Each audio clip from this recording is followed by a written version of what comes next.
കുരുന്നുകളുടെ പാട്ടുപൂരത്തിലേക്ക് കൊല്ലത്തിന്റെ മിടുക്കി കുട്ടി എത്തുകയാണ്. നിവേദ്യ. വെൽക്കം നിവേദ്യ.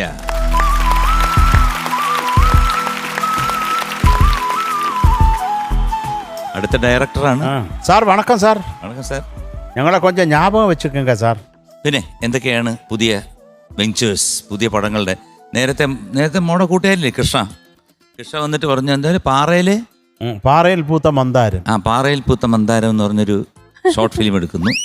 പഴവും കമുങ്ങും എന്ന് പറഞ്ഞത് പുതിയ അടുത്ത. അതെ, അത് പ്രൊഡ്യൂസ് ചെയ്യാന്ന് പറഞ്ഞു. നട്ടുച്ചയ്ക്ക് പാതിരാത്രി അതൊക്കെ ഉണ്ടായിരുന്നു.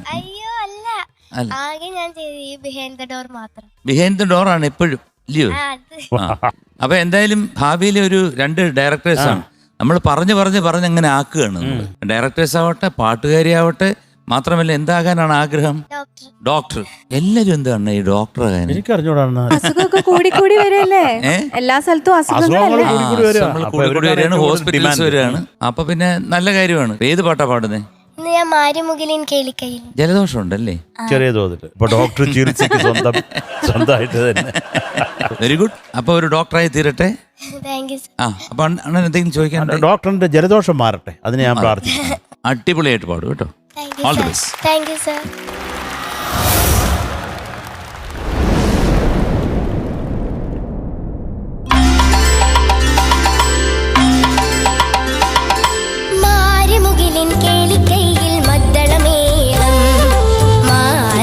കോവിലിൻ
മോളെ എന്തോ സൂപ്പറായിട്ട് പാടി കേട്ടോ. Thank you sir.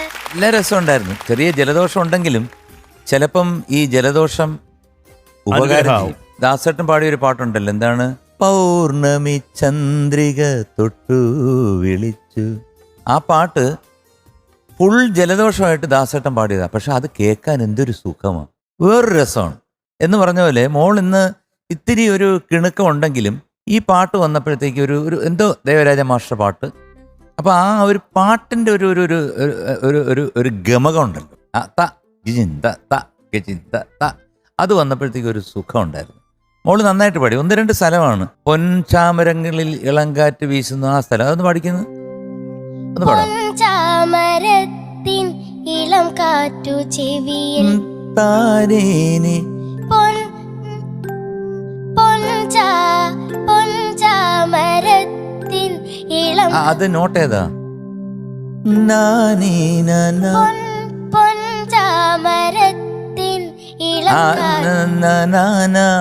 ആ ഗ്ലൈഡ് വരട്ടെ. ചാമരത്തിൻ ഇളം കാറ്റു ചെവിയിൽ എൻ കേശവൻ എന്തു സൗന്ദര്യം, എന്തു എൻ കേശവൻ എന്തു സൗന്ദര്യം നാളെ, എന്ത് സൗന്ദര്യം നാളെ എന്നുള്ളതിന് ആ എന്ത് സൗന്ദര്യം എന്നുള്ളതിനൊരു ഇത് കൊടുക്കണം, ഒരു എക്സ്പ്രഷൻ. എൻ കേശവൻ എന്തു സൗന്ദര്യം നാളെ. അത്രേ ഉള്ളൂ മോളെ, അത്രേ ഉള്ളൂ. പിന്നെ ആ ആകാരം പാടിയില്ല, അത് നന്നായിരുന്നു. പക്ഷെ അതിൻ്റെ അവസാനം വരുമ്പോൾ ഒരു ചെറിയൊരു തെന്നൽ വന്നു. അങ്ങനെയുള്ള ചെറിയ ചെറിയ ചെറിയ പ്രശ്നമേ ഉള്ളൂ. പക്ഷെ ഐ ലവ് ദ സോങ്. മോള് നന്നായിട്ട് പാടി, നല്ല രസമായിരുന്നു കേൾക്കാൻ കേട്ടോ. Thank you sir. മക്കളെ, എന്തോ കുഞ്ഞാറ്റക്കിളി നന്നായിട്ട് പാടി. അറിഞ്ഞോ? എനിക്കറിയാം, എന്നെ വീട്ടിൽ വിളിക്കുന്നു കുഞ്ഞാറ്റ. അതാ ഞാൻ വിളിച്ചത്, ചുമ്മാ വിളിക്കും. മക്കള് നന്നായിട്ട് പാടി കേട്ടോ. ജലദോഷം ഉണ്ടെങ്കിലും കുഴപ്പമില്ലടാ. ഈ അവസാനത്തെ ആദ്യം നന്നായിരുന്നു, പിന്നെ പിന്നെ ആയപ്പോഴത്തേക്കും അതിൻ്റെ എൻഡിൽ ഒരു ചെറിയ, പിന്നെ ആ ലാസ്റ്റ് ചരണം പാടിയപ്പം ചെന്താമര, അത് കുഴപ്പമില്ല, അതൊക്കെ നമുക്കങ്ങ് ക്ഷമിക്കാം. പക്ഷെ മൊത്തത്തിൽ നല്ലൊരു അന്തസ്സുണ്ടായിരുന്നു മോളെ.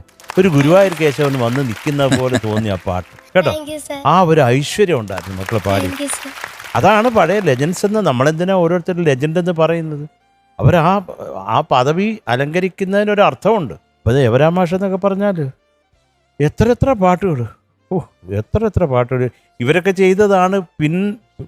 പിന്നെ വന്നവർക്ക് ആ ഇന്ന പാട്ട്, ഒരു ലവ് സോങ് ചെയ്യണം എന്ന് പറയുമ്പം ഇന്ന പാട്ട്, ദേവരാമാഷിൻ്റെ പാട്ട്, അല്ലെങ്കിൽ ദക്ഷിണാമൂർത്തിസ്വാമിയുടെ പാട്ട് എന്ന് അവരെ ചെയ്യാൻ പ്രചോദനമായിരുന്ന കോമ്പസിഷൻസാണ് ഈ ലെജൻസ് ചെയ്ത് വെച്ചിട്ടുള്ളത് കേട്ടോ. അപ്പോൾ എപ്പോഴും അവരെയൊക്കെ മനസ്സിൽ എപ്പോഴും ധ്യാനിച്ചോളൂ കേട്ടോ മക്കളെ. അപ്പോൾ എന്തെങ്കിലും ജഗര കലക്കിടാ. All the best. വളരെ ഇഷ്ടപ്പെട്ടു കേട്ടോ. എനിക്ക് നല്ലൊരു എന്താ പറയുക, ഒരു പെപ്പി എൻജോയ് ചെയ്ത് പാടാൻ പറ്റുന്ന ഒരു പാട്ട്. മോള് വയ്യാതിരുന്നിട്ടും വളരെ അതൊക്കെ മറന്ന് ആ പാട്ടിൽ മാത്രം കോൺസെൻട്രേറ്റ് ചെയ്ത് എൻജോയ് ചെയ്ത് നല്ല രസമായിട്ട് പാടി. നല്ല രസമുണ്ടായിരുന്നു കേൾക്കാൻ. ആ ആലാപൊക്കെ ഇടയിലുള്ള ആലാപ്, ഫസ്റ്റ് ആലാപൊക്കെ നല്ല രസമുണ്ടായിരുന്നു. രണ്ടാമത്തെ ആലാപ് അല്ലേ, ആദ്യത്തെ പിന്നെ ലല അല്ലേ. അപ്പം അതിലെന്തോ ചെറിയൊരു എന്തോ ചെറുതായിട്ട് ആ ലാസ്റ്റ് ലാൻഡിങ്ങിന്റെ സമയത്തൊരു ഉളുക്കണാങ്കി. അതർവൈസ് നല്ല രസമുണ്ടായിരുന്നു കേൾക്കാൻ. നല്ല എൻജോയ് ചെയ്ത് ഇങ്ങനെ കേൾക്കാൻ പറ്റിയൊരു പാട്ട്. ബ്യൂട്ടിഫുൾ ആയിട്ട് പാടി മോള്. അപ്പോൾ എന്തായാലും മോളുടെ എഫർട്ട്, മോളുടെ ഡെഡിക്കേഷൻ, ഇതെല്ലാം കൺസിഡർ ചെയ്ത് we are giving you 99 out of 100. Thank you sir.